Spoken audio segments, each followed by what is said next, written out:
राजस्थान में अब तक अशोक गहलोत और सचिन पायलट के बीच खींचातानी रही है। बीजेपी को अपनी जीत आसान नजर आती रही, लेकिन जैसे ही गहलोत को लेकर सचिन पायलट के सुर बदले, बीजेपी के माथे पर शिकन बढ़ने लगी। पिछले दिनों जहां सचिन पायलट ने पार्टी में किसी गुटबाजी की खबरों का खंडन किया, वहीं अशोक गहलोत ने साथ मिलकर चुनाव लड़ने की बात कही। एक सब मिलकर के चुनाव लड़ा जाएगा। राजस्थान के अंदर कोई मनमुटाव नहीं है, मतभेद नहीं है। और मीडिया से मैं अपील करना चाहूँगा, आप हमारे छोटे बड़े मतभेद तो हिंदुस्तान में कौन सी राजनीतिक पार्टी है जिसमें नहीं होते हैं, पर सबकी मनसा एक है, चुनाव में जीतना है, सरकार में बनानी है, उस पर सबकी एक राय है।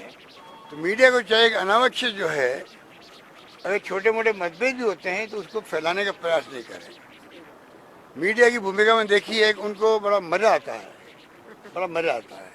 पूरी न्यूज़ बनती नहीं है, बगैर तड़का दिए न्यूज़ नहीं बनती है। तड़का देना बंद करो।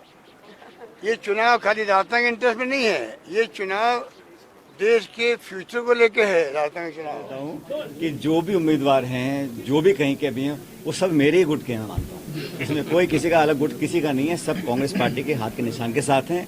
ये हो सकता है कि किसी की लाइक और किसी को ज़्यादा कम पसंद करते हो, ये स्वाभाविक है, हम इंसान हैं, किसी को ज़्यादा पसंद कम पसंद, लेकिन हम सब संगठन विचारधारा पार्टी से बने हुए लोग हैं। और जो भी चुनाव लड़ेगा उसको चुनाव कांग्रेस पार्टी लड़ाएगी।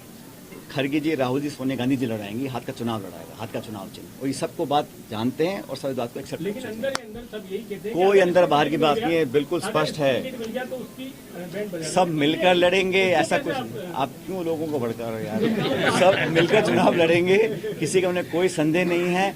जो 4.5 पौने 5 साल निकल गए हैं, अब चुनाव का समय आ गया। अब जिम्मेदारी के साथ, गंभीरता के साथ, क्योंकि भाजपा सब काम करने वाली है।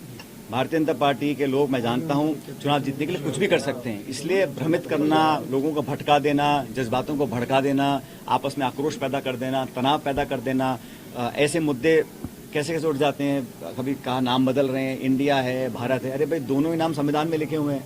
तो ये बेवजह की जो चर्चाएं होती हैं, ये लोगों का ध्यान भटकाने के लिए होती हैं। इसलिए आम नागरिकों के लिए इस देश के प्रति कांग्रेस पार्टी की कुछ जिम्मेदारियां हैं। इस देश में आज संवैधानिक संस्थाओं को गंभीर चुनौती मिल रही है।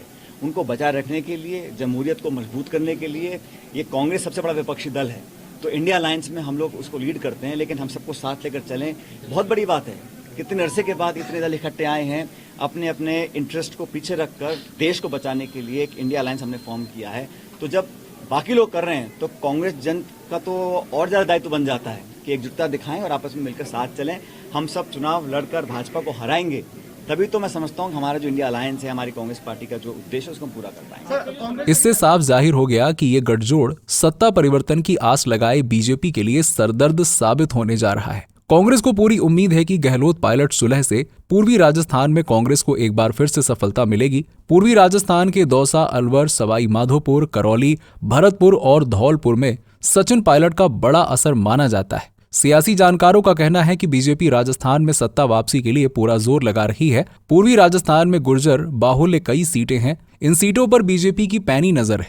लेकिन गहलोत पायलट सुलह से बीजेपी के सामने 3 जीत की बड़ी चुनौती है। सचिन पायलट का प्रभाव सीधे तौर पर सवाई माधोपुर, जयपुर, अजमेर, भीलवाड़ा सहित विभिन्न जिलों के 40 निर्वाचन क्षेत्रों को प्रभावित करता है। इन निर्वाचन क्षेत्रों में बड़ी संख्या में गुर्जर मतदाता हैं, जो चुनाव परिणाम निर्धारित करने में पर्याप्त शक्ति रखते हैं। गहलोत पायलट की सुलह से बीजेपी दोनों को काफी नुकसान हो सकता है। पायलट को विभिन्न समुदाय के लगभग 20 विधायकों का समर्थन प्राप्त है। ये समर्थक गुर्जर समुदाय के प्रभुत्व वाली 40 सीटों के अलावा 15 विधानसभा सीटों पर नतीजों को प्रभावित कर सकते हैं। विधानसभा चुनाव 2018 में पूर्वी राजस्थान से 39 सीटों में से बीजेपी को अलवर के मुंडावर और धौलपुर में जीत मिली थी। राजस्थान में 8 में से 6 विधानसभा उपचुनाव कांग्रेस ने जीते हैं, जबकि बीजेपी 2 ही उपचुनाव जीत पाई है। राजनीतिक विश्लेषकों का कहना है कि जिस दल ने पूर्वी राजस्थान फतह कर लिया, सत्ता की चाबी उसे मिलना तय है। ऐसे में सियासी जानकारों का कहना है कि इस बार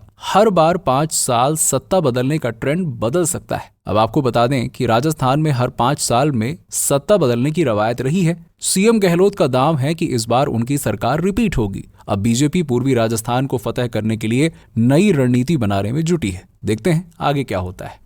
दोस्तों, प्रातःकाल लाइव में हम राजस्थान की हर छोटी बड़ी खबरें आपके सामने लाते हैं। और अब आप भी हमारे इस मिशन में भागीदार बन सकते हैं।